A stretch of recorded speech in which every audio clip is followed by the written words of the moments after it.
ఆదికేశవులు గౌరీతో బాధపడుతూ ఆ పెళ్ళి ఆగినందుకు ఆ అమ్మాయి వాళ్ళ తల్లిదండ్రులు ఎంత బాధపడుతున్నారో గౌరీ, ఆ విషయం నేను జీర్ణించుకోలేకపోతున్నాను. చాలా బాధగా అనిపిస్తుంది. పెళ్ళాగిపోతే తల్లిదండ్రులు ఎంత బాధపడతారో, ముఖ్యంగా ఆ అమ్మాయి అబ్బాయి ఎంత బాధపడుతున్నారో అని చాలా బాధపడాల్సి వస్తుంది అని. అంటే ఏది ఏమైనా మీరు మంచి పనే చేశారు కదయ్యా. ఒకవేళ ఆ పెళ్ళి వల్ల వాళ్ళకి జరగరాని అనర్థాలు ఏవైనా జరిగితే వాళ్ళే కాదు ఎవరూ భరించలేరు కదా. దానికంటే ఈ పెళ్ళి ఆగిపోయి మళ్ళీ చేసుకుంటారేమో, మంచి ముహూర్తం చూసి. దానికి నువ్వెందుకయ్యా బాధపడుతున్నావు, ఏం కాదులే అని అంటూ చెప్తూ ఉంటుంది గౌరీ. అవును, నేను అమ్మాయికి ఫోన్ చేసి చెప్తాను, మళ్ళీ సిటీ వెళ్ళానని టెన్షన్ పడుతూ ఉంటుంది. అంటే అవునయ్యా చెయ్యు అని అంటూ గౌరీ అంటుంది. అప్పుడే లక్ష్మికి ఫోన్ చేస్తాడు. ఇక ఫోన్ చేయగానే లక్ష్మి ఫోన్ చూసుకొని కన్నీళ్లు పెట్టుకుంటూ ఉంటుంది. ఫోన్ లిఫ్ట్ చేసి హలో నాన్న అని అంటుంది. అమ్మ నేను ఇంటికి వచ్చేసానమ్మా అని అంటూ చెప్తాడు. చెప్పేసరికి వెళ్ళారా నాన్న అని అంటే అవునమ్మా ఇప్పుడే ఇంటికి వచ్చాను, నువ్వు కంగారు పడుతూ ఉంటావని మళ్ళీ నీకు ఫోన్ చేసి విషయం చెప్తామని మళ్ళీ ఫోన్ చేశానమ్మా. అసలు ఏం జరిగిందంటే అని అంటూ మొత్తం ప్రకాష్ తీసుకెళ్ళటం, రోడ్డు మీద వదిలేసి వెళ్ళిపోవటం, జేడీకేడి వచ్చి కాపాడి తీసుకురావటం, అలాగే పెళ్లి దగ్గరికి వచ్చి పెళ్ళి ఆపేస్తాడు కదా, అదంతా చెప్తూ ఉంటాడు. లక్ష్మి కన్నీళ్ళు పెట్టుకొని బాధపడుతూ ఉంటుంది. అయినా ఆ అబ్బాయి ఎవరో దేవుడమ్మ, అంతా మంచిగా అర్థం చేసుకున్నాడు అని అంటే అవును ఆయన దేవుడే అని అంటే ఏంటమ్మా ఏమన్నావు అని అంటూ ఉంటే అప్పుడు లక్ష్మి అంటుంది దేవుడే వాళ్ళని ఈ సమస్య నుంచి బయటపడేలా చేశారు నాన్న, అదే చెప్తున్నాను అని అంటూ లక్ష్మి అంటుంది. అప్పుడు ఆదికేశవులు అవునమ్మా నువ్వు ఎక్కడ కంగారు పడతావో నేను సిటీ వెళ్ళిపోయానని చెప్పి అని అందుకే నీకు ఫోన్ చేశానమ్మా అని అంటూ ఆదికేశవులు చెప్పేసరికి లక్ష్మి సరేనన్నా నేను ఉంటాను మళ్ళీ ఫోన్ చేస్తాను అని అంటే సరేనంటాడు. ఆదికేశవులు ఫోన్ పెట్టేగానే అమ్మాయి తర్వాత మళ్ళీ మాట్లాడతానని చెప్పింది, ఏదో పనిలో ఉందో ఏంటో మరి అనేసి నీళ్లు తోడు పెట్టు గౌరీ అనేసి అక్కడి నుంచి వెళ్ళిపోతాడు. అలాగేనండి అని గౌరీ అంటుంది. ఆ తర్వాత సహస్ర ఏడుస్తూ అలా వాళ్ళ అమ్మ పద్మాక్షి ఒళ్ళో పడుకొని ఏడుస్తూ ఉంటుంది. పక్కనే అంబిక కూర్చొని ఉంటుంది. పద్మాక్షి కూడా అక్కడ జరిగిందంతా గుర్తు తెచ్చుకుంటూ స్వామీజీ చెప్తాడు కదా, ఇప్పుడు కానీ ఈ పెళ్ళి జరిగింది అంటే ఇరువురి ప్రాణాలు ఉండవు పోతాయి అని చెప్పిన మాటలన్నీ గుర్తు తెచ్చుకొని పద్మాక్షి సీరియస్గా ఆలోచిస్తూ ఉంటుంది. సహస్ర ఏడుస్తూ ఉంటుంది. పక్కనే ఉన్న అంబిక అమ్మో ఈ ముహూర్తాలు నేనే చూశాను, నేనే పెట్టించాను అని తెలిస్తే మాత్రం నన్ను ఊరికే వదిలిపెట్టరు, అసలు ఈ విషయం గురించి టాపిక్ బయటికి రాకుండా చేయాలి అని అంబిక ఆలోచిస్తూ కూర్చొని ఉంటుంది. అంతలో వసుధ అక్కడికి వస్తుంది.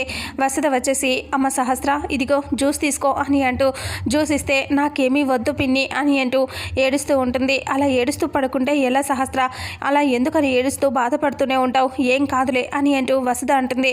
అప్పుడే పద్మాక్షి అసలు ఇదంతా జరిగింది, ఇదంతా ఎందుకు జరిగిందో నాకు తెలియట్లేదు, ఇప్పుడు సంతోషంగా పెళ్లి పీటల దాకా వచ్చింది, నిన్న మొన్న అంతా బాగానే జరిగింది, ఇంకా కొంచెం సేపు అయి ఉంటే పెళ్లి జరిగిపోయేది, ఆ పెళ్లి ఇక్కడ దాకా వచ్చి ఎందుకు ఆగిపోయిందో నాకు అర్థం కావట్లేదు అని పద్మాక్షి అంటుంది. అప్పుడు వసుధ అంటుంది నాకు తెలిసి విహారికి మన సహస్రకి రాసి పెట్టలేదేమో అని అనేసరికి ఒక్కసారిగా పద్మాక్షి పైకి లేచి వసుధ అని అంటూ గట్టిగా అరిచి లాగి చంప మీద కొడుతుంది. వసుధ ఏడుస్తూ చూస్తూ ఉంటుంది. అప్పుడే యమున అక్కడికి వచ్చేస్తుంది. వచ్చి చూసి ఏంటమ్మా అలా కొట్టావు అని అంటూ ఇంకా ఒక్కసారిగా అలా చూస్తూ ఉంటే ఇంకా అప్పుడే అక్క అని వసుధ అంటే నోర్ముయ్ ఏం మాట్లాడుతున్నావే, విహారికి సహస్రకి రాసి పెట్టి లేదు, వాళ్ళకి పెళ్లి జరగదు అంటావా, నీకు ఎంత ధైర్యం అలా మాట్లాడటానికి అని పద్మాక్షి అంటుంది. అలా అనేసరికి వసుధ ఏడుస్తూ ఉంటుంది. ఇంకా సహస్ర అంటుంది ఏంటి పిన్ని నా విషయంలో నువ్వు ఇలా మాట్లాడతావని నేను అస్సలు అనుకోలేదు పిన్ని, నేనేం చేశాను పిన్ని అని అంటూ సహస్ర అంటుంది. అప్పుడు వసుధ అయ్యో తప్పుగా అనుకోకండి అక్క, నేను వాళ్ళకి ముహూర్తం బాలేదు అనబోయి ఇలా బలం బాలేదు అని చెప్పాను అంతే అక్క అని అంటూ వసుధ అంటుంది. ఎలా మాట్లాడినా సరే తప్పు మాట్లాడవు కదా, అసలు విహారికి సహస్రకు రాసిపెట్టి లేదని ఎలా చెప్తావు నువ్వు అని అరవటంతో ఇక అప్పుడు ఏడుస్తూ వసుధ చూస్తూ ఉంటుంది. యమున ఇలా అంటుంది అంత దానికే ఎందుకు వదిన తనని కొట్టడం, ఏదో నోరు జారి అని అంటుంది కదా, దానికే ఇలా కొట్టేస్తారా అని అంటూ ఉంటే ఇక అప్పుడే మధ్యలో నువ్వు నోర్మోయ్, ఇదంతా నీ వల్లే జరుగుతుందేమో అని నాకు అనిపిస్తుంది అని అంటూ పద్మాక్షి అంటుంది. అదంతా అసలు వసుధ ఇలా మాట్లాడటానికి కారణం నువ్వే కదా, తనని మొత్తం మార్చేసావు కదా అని అంటూ పద్మాక్షి అంటుంది. అప్పుడు సహస్ర కూడా అవునమ్మా ఇదంతా వీళ్ళ వల్లే జరుగుతుంది, అసలు నా పెళ్లి గురించి ఎవరికి ఇంత బాధ లేదు చూసావా, అంటే కావాలని ఇదంతా వీళ్ళు చేస్తున్నారని అనిపిస్తుందమ్మా, ఏదేదో కావాలని ప్లాన్ చేసి ఇలా చేశారు అనిపిస్తుంది నాకు అని సహస్ర ఏడుస్తూ ఉంటుంది. ఇంకా అప్పుడే ఎవరిని అంటున్నావమ్మ సహస్ర నువ్వు అని అంటూ యమున అంటుంది. ఇంకెవరు, ఆ లక్ష్మి ఒకటి ఉంది కదా, దానివల్లే ఇదంతా జరిగిందని నాకు అనిపిస్తుంది. అది ఏదేదో చేస్తుంది, ప్రతిసారి ఏదో ఒకటి జరుగుతుంది, అందుకే దానివల్లే ఇలా జరిగిందేమో అని నాకు భయంగా ఉంది అని అంటూ ఉంటే, ఎందుకమ్మా పోయి ఒక అమాయకురాల్ని అంటారు, ఈ ముహూర్తం బాలేక కదా ఇదంతా ఆగిపోయింది, అనవసరంగా ఇందులో లక్ష్మి ఏం చేసింది అని అంటూ యమున అంటుంది. అప్పుడు అంబిక టెన్షన్ పడుతూ ఉంటుంది. అమ్మో, ఇప్పుడు అక్కడ పోయి ఇక్కడ పోయి మన ఇక్కడ పెళ్లి ముహూర్తాల దాకా వచ్చింది అంటే ఈ ముహూర్తం నేనే పెట్టించాను, పంతులు గారిని నేనే పిలిచాను అని తెలిస్తే వీళ్ళు అస్సలు వదిలిపెట్టరు, ఈ టాపిక్ని డైవర్ట్ చేయాలి అని అనుకుంటూ అంబిక అసలు పోనీలే అక్క, ఎందుకు గొడవ చేయటం, మన సహస్ర గురించి వసుధ అక్క ఏదో నోరు జారి అని ఉంటుంది అంతే కదా అని అంటూ ఉంటే ఈ వసుధ వెళ్ళి సహస్ర పక్కన నిలబడి, సహస్ర నువ్వు నా కూతురు లాంటి దానివి, నీ గురించి నేను అలా ఎప్పటికీ తప్పుగా ఆలోచించను, కానీ ఇది ఈరోజు ఏదో నోరు జారి అలా వచ్చేసింది, నీకు విహారికి పెళ్లి జరగకూడదని నాకెందుకు ఉంటుందమ్మా, మీరు ఎప్పుడు సంతోషంగా ఉండాలని కదా నాకు ఉంటుంది, అంతేకాని నాకు వదిన కానీ లక్ష్మి కానీ ఎవరు నాకు ఏమీ నేర్పించలేదమ్మా, వాళ్ళ చుట్టూ ఉన్నంత మాత్రాన వాళ్ళు నాకు నేర్పించిన వాళ్ళు ఎందుకు అవుతారమ్మా, ఏదో ఇలా జరుగుతున్న సంఘటనలన్నీ చూస్తుంటే నాకు అలా అనిపించింది అంతే అనేసి, నువ్వేమీ బాధపడకు అనేసి వసుధ అక్కడి నుంచి బాధగా దగ్గరికి వెళ్ళి చెప్తూ ఉంటే అప్పుడే యమున దగ్గరికి వచ్చి ఇలా అంటుంది, నువ్వు సహస్రని కావాలని అనలేదు కదా వసుధ, నువ్వెందుకు బాధపడతావు, పద అనేసి వసుధని యమున అక్కడి నుంచి తీసుకొని వెళ్ళిపోతుంది. సహస్ర పద్మాక్షి వాళ్ళు సీరియస్గా ఉంటారు. ఇంకా అప్పుడే అంబిక టెన్షన్ పడుతూ ఇలా అనుకుంటూ ఉంటుంది, ఈ ముహూర్తాల గురించి వీళ్ళ ఆలోచన లేకుండా చేయాలి వీళ్ళకి అనుకుంటూ, అక్క ఇవన్నీ వదిలేసి అక్క మళ్ళీ ముహూర్తం మంచిగా చూసి పెళ్లి చేద్దాం అనేసి చెప్తుంది. ఇంకా అప్పుడు పద్మాక్షి అలాగే సహస్ర సీరియస్గా ఉంటారు. ఆ తర్వాత ఇంకా లక్ష్మి బయట కూర్చుని ఆలోచిస్తూ ఉంటుంది.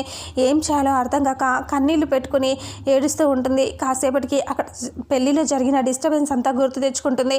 అలాగే విహారీ గురించి సహస్ర తను దక్కడు అని తెలిసి ఊరేసుకుని చచ్చిపోదాం అనుకుంటుంది కదా, ఆ విషయాన్ని అక్కడ విహారీ వెళ్ళి కాపాడటం, సహస్ర విహారీతో నువ్వు నన్ను తప్ప ఇంకెవరిని పెళ్లి చేసుకోవద్దు బావా అని చెప్పటం, అదంతా చూసి ఆలోచించుకుని గుర్తు తెచ్చుకొని బాధపడుతూ ఇలా అనుకుంటూ ఉంటుంది.